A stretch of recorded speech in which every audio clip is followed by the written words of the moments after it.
Welcome back.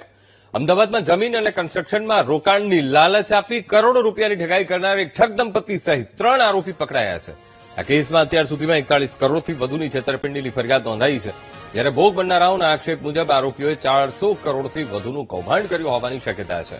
તો મિતેશ પટેલ અને પ્રતિક પટેલ તેમજ મિતેશ પટેલની પત્ની મોક્ષા પટેલની ધરપકડ કરાઈ છે. ત્રણેય આરોપીઓ આર્થિક ગુના નિવારણ શાખાની કસ્ટડીમાં છે. સપ્ટેમ્બર 2021 થી માર્ચ 2026 સુધીના સમયગાળામાં આરોપીઓએ અલગ અલગ જમીનો અને કન્સ્ટ્રક્શન પ્રોજેક્ટ્સમાં રોકાણ કરવાનું લાલચ આપી અનેક લોકો પાસેથી કરોડો રૂપિયા એકત્ર કર્યા હતા.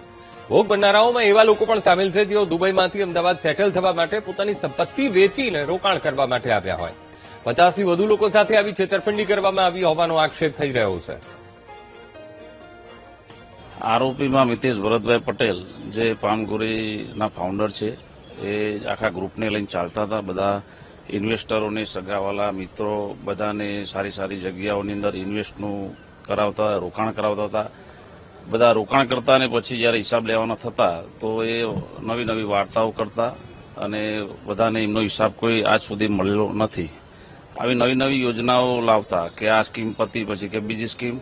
તો સ્કીમના જે ડેવલપર છે એ પોતે ફાઉન્ડર છે, અમે બધા એમના ભાગીદાર છીએ અને એના આજે સુધી કોઈ હિસાબ અમને કરેલા નથી.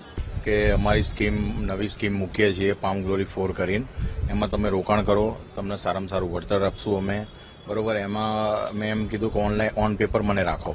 તો ઓન પેપર ના રાખ્યો અને મને ડાયરેક્ટ મારી પાસેથી પૈસા લઈ લીધા કે તમને સ્કીમ પૂરી થાય એટલે પૈસા મળી જશે. અને અવારનવાર આવી રીતે મેં પછી મારા થ્રુ બીજા મિત્રોને બી વાત કરી કે મેં આ રીતે રોકાણ કર્યું તો બીજાએ બી ઇન્વેસ્ટ કર્યું. એવી અમારી પાછળ આખી લાઈન લાગી છે.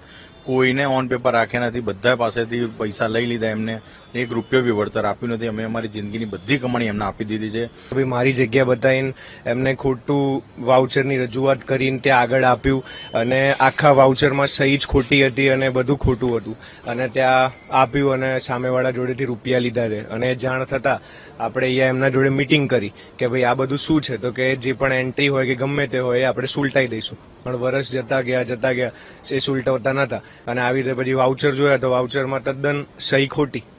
મિતેશભાઈ ભરતભાઈ પટેલ તથા તેમના નાના ભાઈ પ્રતિકભાઈ ભરતભાઈ પટેલ અને મિતેશભાઈના પત્ની મોક્ષાબેન મિતેશભાઈ પટેલના વિરુદ્ધમાં છેતરપિંડી અને ખોટી પહોંચો બનાવટી દસ્તાવેજ બનાવવાનો ગુનાની ફરિયાદ આપેલી છે.